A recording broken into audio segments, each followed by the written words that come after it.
You are listening to the Political Periscope, a weekly podcast brought to you by Radio Wnet.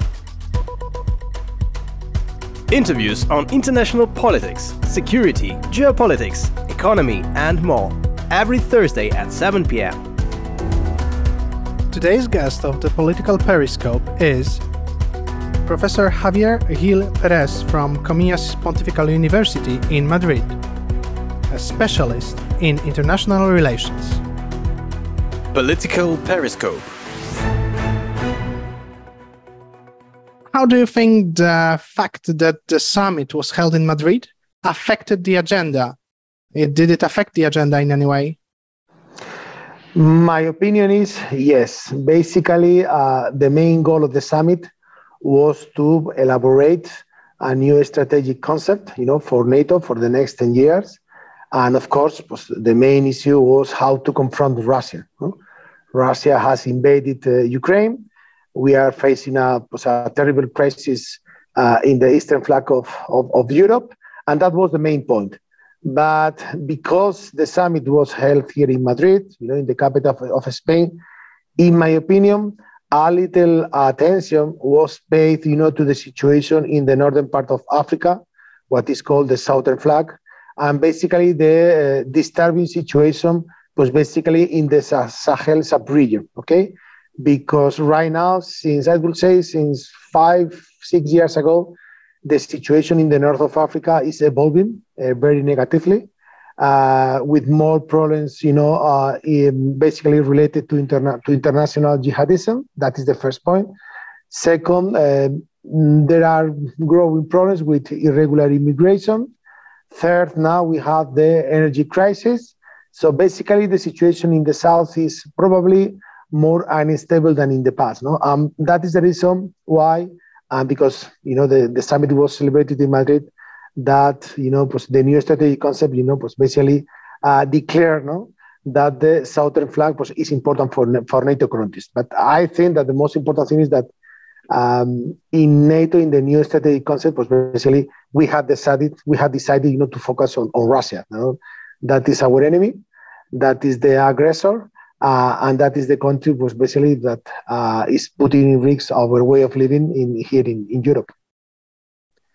Spain is kind of far from Russia, and how is it in Poland? We all fear, well, not really fear, but we feel that we can be attacked in almost any moment. In Spain, probably even in the case of big war, Spain wouldn't be as much directly affected as Poland. How people feel about it? How they feel about Russia and the war? Bueno, pues as you can imagine, here, the way we see Russia is different, that the way, for example, that Russia is perceived, for example, in Poland or in the Baltic states. I think, the geography matters, and geography is very important here. And for Spain and for the political elites of Spain, that is the political elites of the Popular Party, center-right, conservative, and the Socialist Party, basically center-left, the main, security issues, basically, that can affect Spain now and in the, in the short term, basically derived from the north of Africa. No? So that is our main interest, let's say, of insecurity, okay, or security. Russia in Spain is seen with the distrust. Of course, we see Russia as the aggressor, but for Spain and for Spaniard people, for example, you ask, for example, common students here in my university who are studying international relations, we see the threat of Russia basically, far from Spain and basically in the distance. That is the reality. So basically for us, it's an enemy, but it's an enemy of the distance. We don't see, any probability that Russia, for example, attacking Spain. But at the same time, this is changing, and this is a new factor, because right now there is some kind of political crisis, between Spain and Algeria. And the main political ally of Algeria in the war is Russia. So now, let's say that, in my opinion, the political elites are becoming, more concerned about Russia, because what Russia is doing in Ukraine is basically killing people.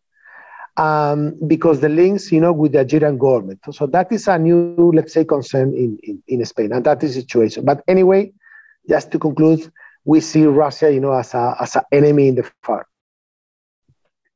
Also, there is some Russian influence in Spanish separatism, right? In Spain, and there is Catalonia, there is Basque country, and Russia is meddling a bit in those parts. Well, especially in the Catalonian, affair. As far as I know, I don't have news about, basically of, the Russian interference in Basque politics, okay? But it is very clear, because there is an investigation and there have been many articles, and research on that the Russians, tried, and in fact, they did interfere, in the basically referendum of 2018. Basically, the main goal of the Russians, so basically agents working from Russia, was to provoke tension and to provoke basically, public disturbances here in Spain. So that is an issue that is real. In my opinion, this is my personal opinion, we still don't know, what was, the degree, of Russian interference in Catalonia. But, European Union now, they are discovering basically, for example, contacts between Russian agents and the former president of Catalonia, Carles Puigdemont. So that is a reality. Okay? And this is very interesting, because members of the separatist, political parties in Catalonia, they are trying to distance, themselves, from Russia, because now, of course, the image of Russia is extremely negative. No? So this point is important, and in my opinion, needs more research. What is the image of Russians? Maybe not Russia as a country, as a state, but Russians in Spain. There are many Russians coming, many tourists, many millionaires buying houses. What Spanish people think about them? It was a very good question. I think there are, two different views on Russia. One is regarding the political elite, let's say Putin, Medvedev, and the oligarchs. So basically, we see these people mainly as corrupt people, violent people, and authoritarian people. But, we separate, let's say, the political elite of Russia and the economic leaders of Russia of the common, the common Russian people. It's true that before, Ukrainian crisis, hundreds of thousands of Russians was basically visited Spain, especially the coast of Andalusia and the coast of Valencia. There are some small communities of Russians living here in Spain, and we don't have a special problem with them, okay? So let's say that we don't have neither negative nor positive, view on these Russian common people living here in Spain, but it's true that we have a very negative view, on the political and economic elite. But now, with the economic sanctions on Russian assets in Spain, basically many of these assets, have been frozen by the, by the Spanish government. So that is the situation. So I would say that there are two, opposite views. In Poland, after the Russian aggression on 24th of February, we stopped making this distinction between common Russians and Russian political, economical elites. Is it the same in Spain, or do Spanish people believe that it's Putin's war? Yeah, I think we follow, your second point. I think we still divide, between the Russian government, that is the Putin's war, that is the war of the political elite. Let's say that is the war of the bureaucrats of Russia.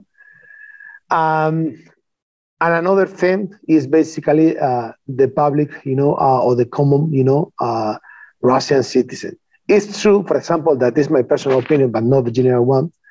I'm very critical, the Russian society, because in fact they are justifying, what the Russian army, for example, is committing every day, in Russia, in Ukraine.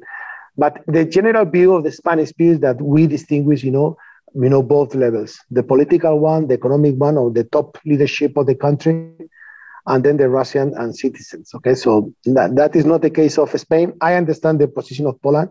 And in fact, I have to say that I admire, basically the political leadership in Poland, because you have been, basically trying to collaborate with Ukrainian forces, basically denouncing, the Russian imperialism. And I agree with that, but not the common Spanish people.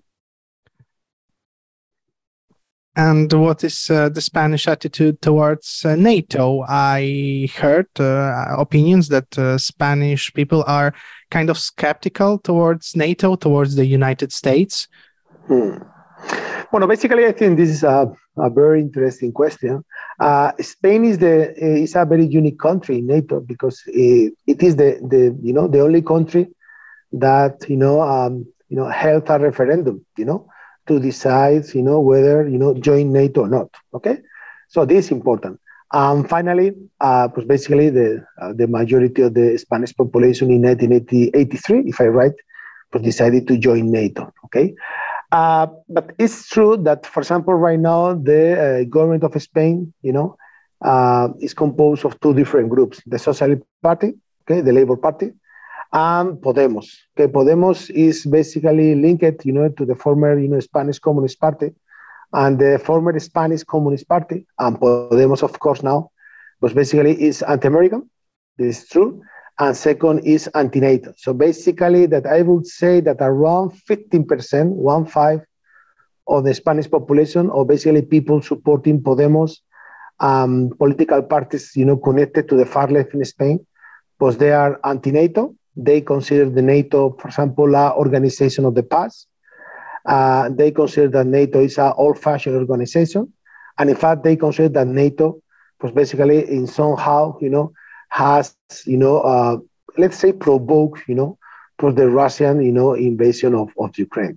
But the vast majority now support of NATO, that's true. The main lead of the political leaders, the mainstream political leaders, they support NATO.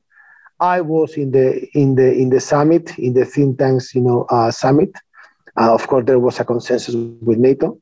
But it's true that a small, minority of the country reject NATO.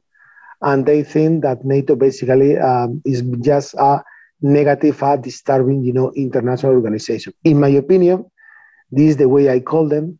I call them, the sons of Putin, okay? Because basically they are, in somehow, following, basically, ideas and opinions and the message of Vladimir Putin here in Spain. And that is true, and it's a complete disaster. Let's get back to the NATO summit. We said that it's not the most important for Spain. The most important things for Spain were Sahel and terrorism in North Africa. But all those achievements in the East, NATO permanent presence in the East, on the eastern flank, increasing the number of the forces. What does it mean for Spain? Is it agreed on, or is there some kind of debate? Is Spain ready to participate in those forces? Yeah, I would say yes. Spain has a commitment, with NATO and with other, for example, European Union operations in other parts of the world. The problem for Spain is the economic situation. In Spain now, the deficit is high. In Spain now, the debt is high and rising. In Spain now, the inflation is growing. So in my opinion, one of the main, obstacles to increase the budgets on defense is basically the economic situation in the country. I don't see, political obstacles in the near future, to increase, basically the participation of Spain in NATO operations in the north of Europe or basically in the east of Europe. In fact, for example, this is very interesting. Spain forces has been deployed in Baltic states, I think since 4 or 5 years ago, especially members of the Air Force. These Spanish forces deployed in Estonia, for example, they are very popular here in Spain. So I think the political commitment is there. We don't have any problem with that. we want to contribute, with the defense of the east and the north of Europe. In fact, I think in Spain it's very important, to be part of something. So that is not a point. The point is the economic situation. And in fact, one of the most important agreements of NATO, and this was a requirement of the United States, is to increase, the budget on defense, around 2%. Right now, the Spanish defense expenditure, I think, is below. It's below 1%. So basically, we need just to double, our defense expenditure. And this is more debatable now in Spain. No? There is more debate because of the economic situation, because of the prices of common things, basically are increasing. But there is some debate, if we increase our budget on defense, we have to reduce, the budget on other aspects of the society. So basically, the debate is where to cut. Okay, but anyway, no political obstacles. So I think the obstacles are more, linked to the economic situation. Yeah, it's between 1.01%, 1.01%, and 1.4%, according to different sources. But the Spanish Prime Minister said then Spain is going to achieve this goal of 2% of GDP military spending. Do you think it's real? No, it's not real, for sure.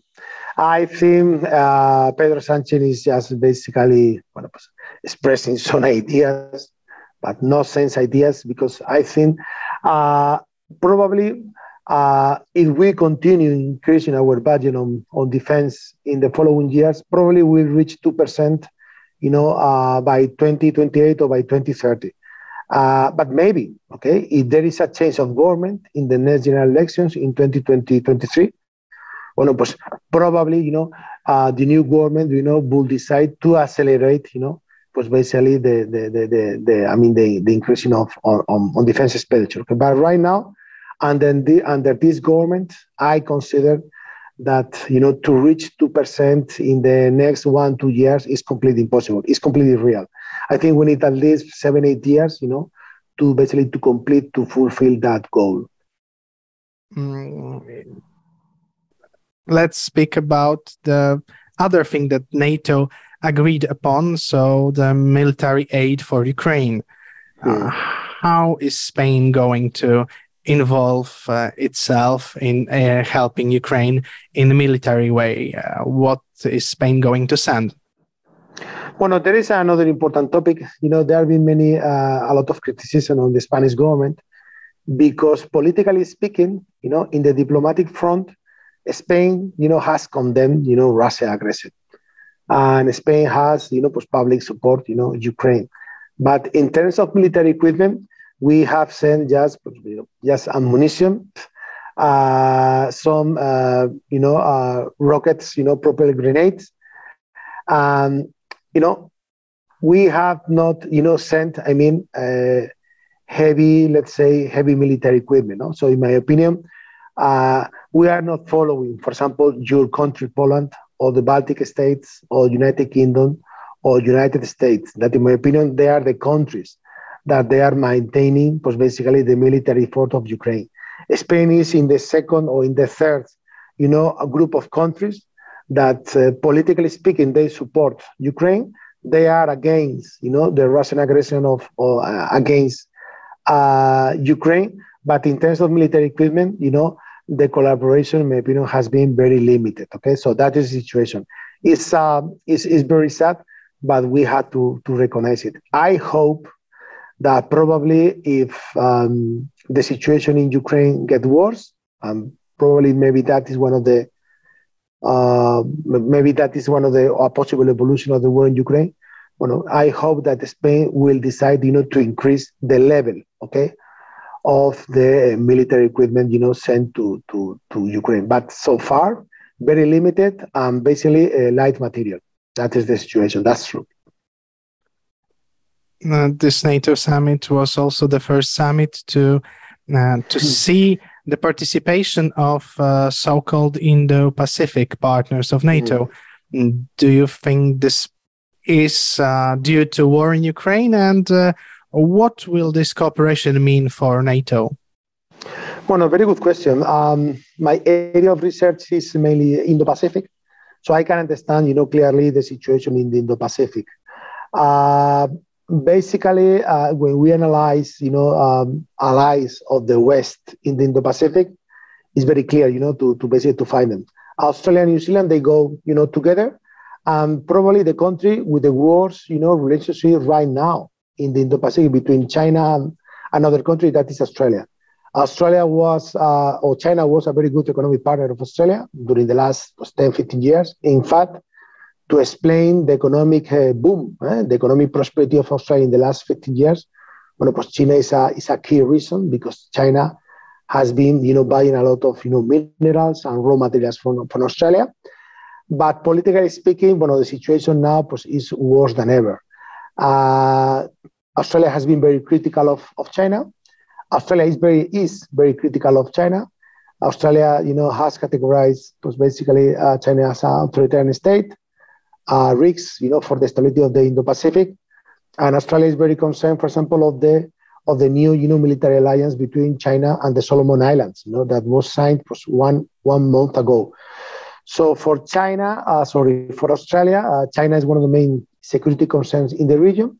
They consider that China is expanding, and that basically China's expansion explains why Australia decided to attend, the NATO summit here in Madrid, along with New Zealand.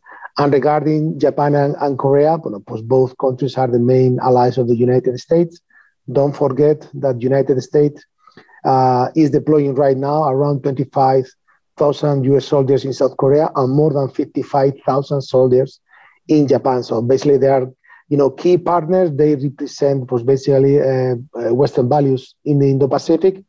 And in the case of Japan, basically Japan is one of the main opponents, to the Chinese rise. So I think the participation of the four countries was a very good news, for NATO, because we need allies, we need partners, we need friends, we need countries with our ideas, to be defended and to be promoted, in an area that will be, in my opinion, the most important theater, in the present, 21st century. So I really welcome the participation of the four countries. And I have to add that China, I've been reading a lot of Chinese newspapers these days, and China has been very critical of NATO, because China is accusing NATO of interfering, in the Indo-Pacific affairs. China is accusing NATO of being an aggressive organization, and China is accusing NATO of being basically a puppet, of the United States. Okay, so that is the reality. The truth is, and I think I commented this, to a journalist some days ago. The most terrible thing for Europe right now, for Poland, for Spain, and for the Western values, is that Russia is, let's say, emerging again as a hard power, a very aggressive power, and that is terrible because you see the consequences in Ukraine and in other parts of Europe.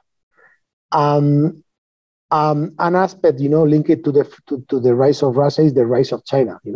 China is rising, but China is in my opinion, will be in the future, probably a superpower. This future superpower, right now, is a totalitarian state.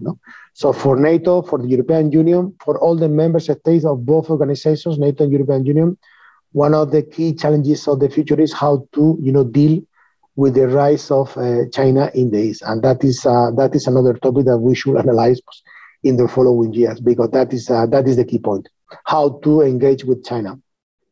Two more questions, one very short, one a bit longer. So very short, do you think it is possible in the future that we will see NATO as a global alliance of democratic countries with Japan, Korea, Australia, New Zealand as members? Well, probably. The truth is that now there are new, let's say, more informal, organizations like the ANZUS or the Quad, with India, Japan, Australia, United States. So right now there is, let's say, a race of new organizations, small ones, informal ones, with no very strong ties. But the presence of these four countries in the NATO summit, in my opinion, it shows a commitment of both NATO and the 4 Asian countries, to basically reinforce, political links, security, let's say, links, and basically both are, or both want, to promote, the ideas of freedom. It's very simple. It's freedom, a world rule-based, order, and the promotion of basically freedom. I repeat the idea of freedom, against authoritarian state, and against, in the case of China, as anti-freedom countries. So, it's probably maybe not very soon, but in the future, I see, and this is quite clear, a major engagement of Australia, Japan, South Korea, and Australia in NATO. That is quite clear. And I see also a major, engagement of the United States with the 4 countries in the Indo-Pacific. That is very clear. You were talking about China as a future threat, and it is also expressed in NATO new strategic concept. It is expressly said that that China is a possible challenge, is a challenge for NATO interests and security. But what is, in your opinion, what can be China's role in the current war in Russia-Ukraine war? Well, I think first, in the very beginning, China decided basically, I will not say to remain neutral, because they are not, but, China didn't criticize, the Russian aggression. In the following days, China has, let's say, or the position of China has evolved. China is buying, more than ever, natural resources from Russia. In my opinion, China is somehow, supporting, the Russian policy in Ukraine. If you follow, for example, this is very interesting, if you follow, the Chinese mass media, especially the Xinhua, the Global Times, or the People's Daily, they are extremely critical of NATO. They are extremely critical of United States. They consider, NATO and United States basically the guilties of the current situation of Ukraine. So in my opinion, the role of China is crucial. I want to add one important thing. If China wants to stop the war, they can do it. It's very simple. They can stop buying any, natural resource from Russia. Minerals, oil, gas, and in fact, they can put up, some pressure on Russia. But they are not doing this. So in my opinion, they have the capacity, to influence, on Russia. In fact, in my opinion, they have the capacity to stop the Russian aggression, but they have decided basically to allow Russia to conquer and to kill thousands of people in Ukraine. So in my opinion, it's shameful. It's very shameful. And I will repeat it, hundreds of times, the current, position of China. Okay, thank you very much. Thank you for this interview. Thank you. Send me the link when the podcast is ready, and all the best for Poland and for the Polish people. Sí, claro, le voy a enviar. Muchísimas gracias por esta entrevista. ¿Sabes una cosa que me da mucho miedo? Espero que Ucrania aguante y resista, porque como Rusia avance, si Rusia llega a la frontera polaca, no quiero ni pensarlo. Esto sería horrible. O sea, sería horrible, ¿no? Porque, entonces, bueno, no sé. Le pido a Dios que los ucranianos aguanten y que no avance más Rusia, y espero que sea así, ¿no? Yo creo que ese es el commitment de NATO. Pero los ucranianos están pagando un alto precio por la libertad. Y bueno, espero que apoyemos como tenemos que apoyar. A mí me gustaría que España haría mucho más, pero vivo donde vivo. Pero que sepas que admiro a lo que está haciendo Polonia con respecto a Ucrania. Muchísimas gracias. Muchísimas gracias. Nada, un beso muy fuerte. Hasta luego. Ciao, ciao. This was the Political Periscope. The podcast is released every Thursday at 7 p.m.